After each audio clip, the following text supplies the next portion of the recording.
All right, let's dive in. Today we're tackling desire head first. Ooh, sounds intense. It is.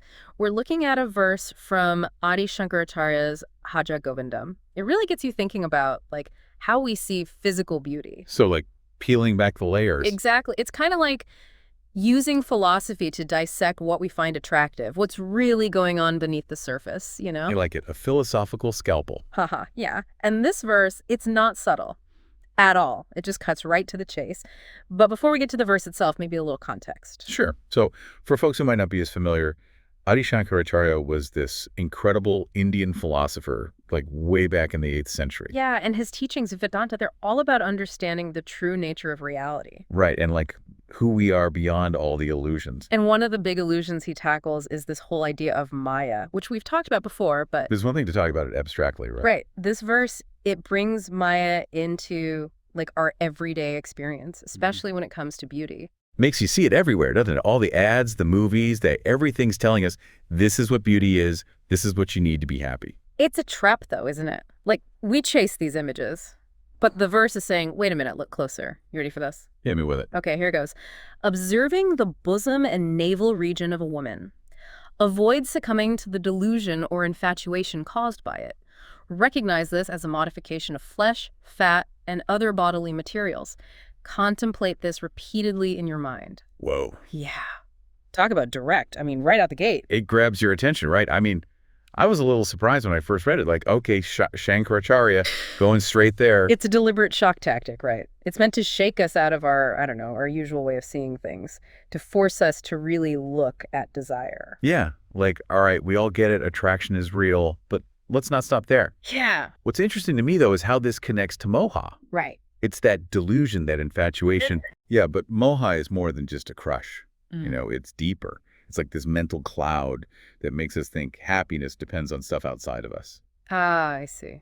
So in this case, moha is thinking, if I could just have this beautiful thing or be with this beautiful person, then I'll be happy.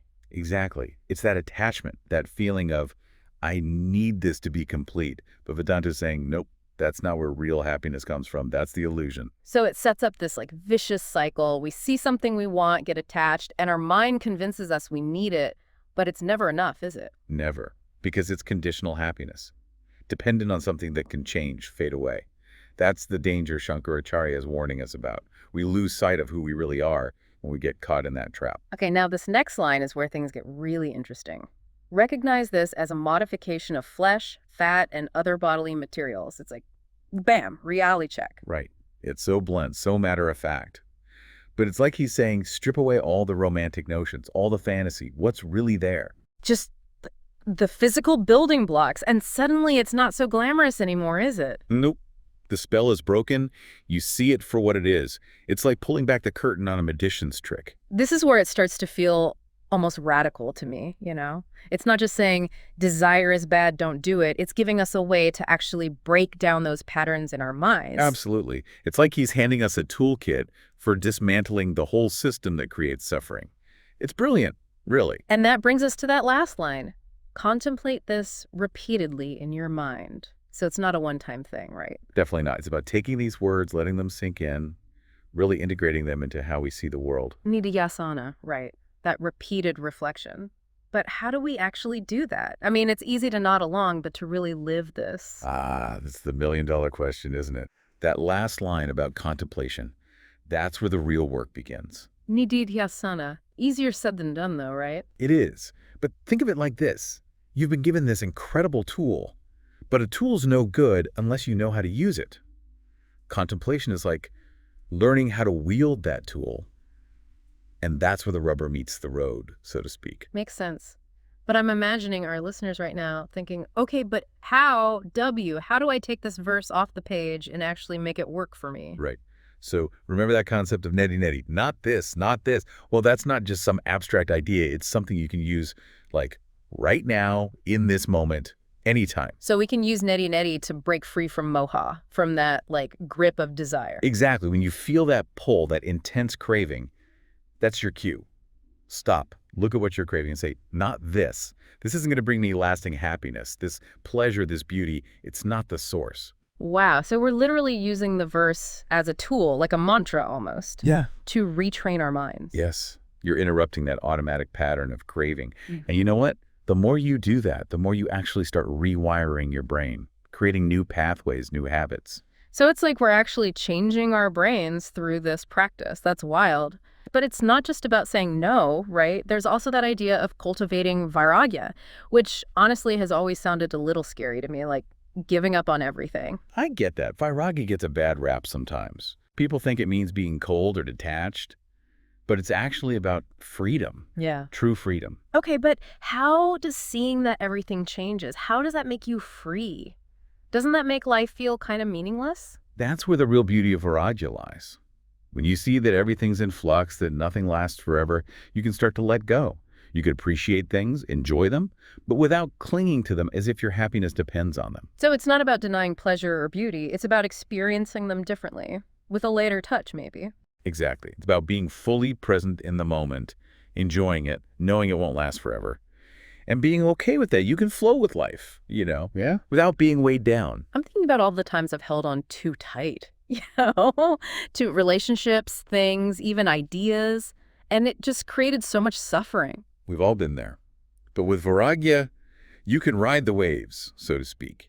You can still appreciate the beauty, but without being a slave to it. You know what's blowing my mind right now is realizing how radical this verse actually is. It's not just about, like, taming our desires. It's about changing how we relate to the entire world. You're getting it. It's a complete shift in consciousness. Right. Waking up from that dream of moha and stepping into what's real. And that brings us back to, like, the core of Vedanta, right? Right. Realizing the self, that pure awareness that's beyond all the changing, fleeting stuff. Yes, all these practices, all these teachings, they're ultimately pointing us back to that.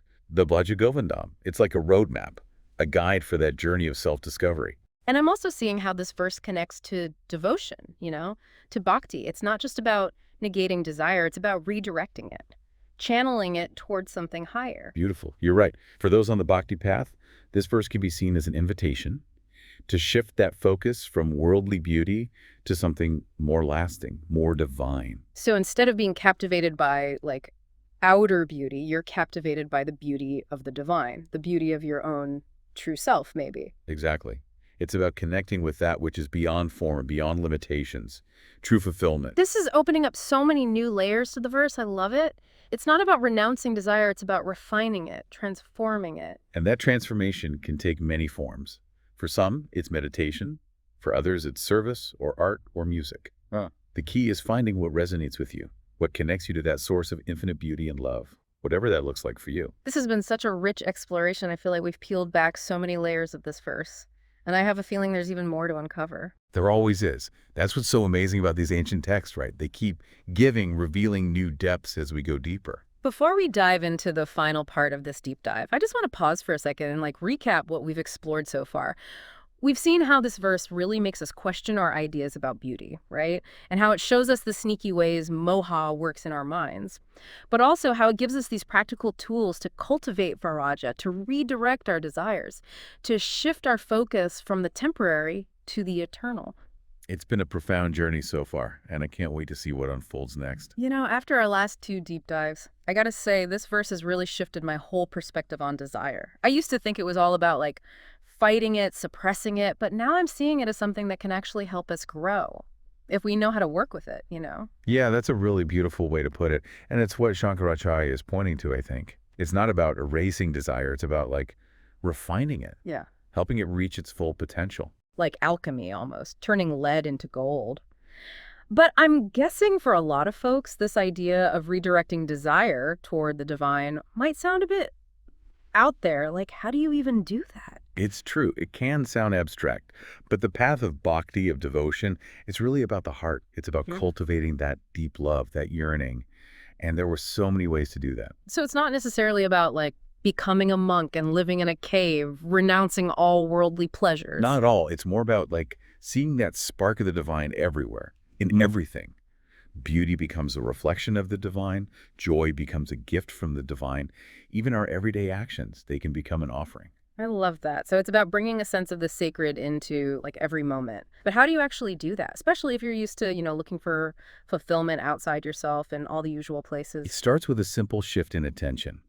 Instead of just focusing on the object of your desire, you start to look at the desire itself. Like, where is this coming from? What am I really seeking here? Oh, interesting. So it's like we're turning inward, becoming like archaeologists of our own desires. Exactly. And when you start digging deeper, you often find that what you're really longing for is connection, love, a sense of belonging.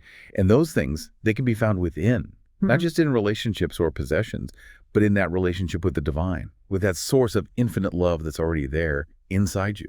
I'm starting to see how this verse, even though it's talking about physical beauty, it can apply to any kind of desire, really, whether it's craving success or recognition or even just security.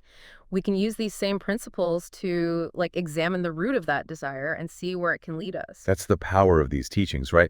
They're not bound by any specific context. They offer this like universal framework for understanding desire. And as you do that work, you start to experience a real sense of freedom. We've talked a lot about like the theory and the practice, but I'm curious, how has this verse impacted your own life? Personally, I mean.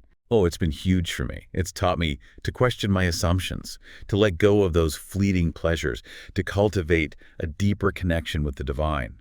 And it's a practice that keeps unfolding. It reveals new things as I grow and change. I think that's what makes this whole deep dive so powerful, honestly. It's not just an intellectual thing, it's an invitation to like embark on this journey, a journey of self-discovery, and each person's journey is going to be unique. Beautifully said. Mhm. And I hope our listeners feel inspired to explore these teachings more deeply, to discover what they hold for them. So, as we wrap up this exploration of the Padre Govindam, I want to leave everyone with one last thought.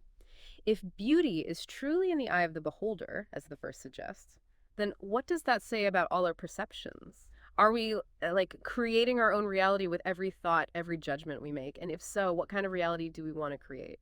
That's something I encourage everyone to ponder, to explore in their own hearts and minds. It's been an amazing journey sharing these teachings with you all. And I hope it's inspired you to look a little deeper, question a little more, and keep seeking that truth that lies within each of us. Thanks for joining us on this deep dive. Until next time, keep exploring, keep growing, and keep connecting with that divine spark within.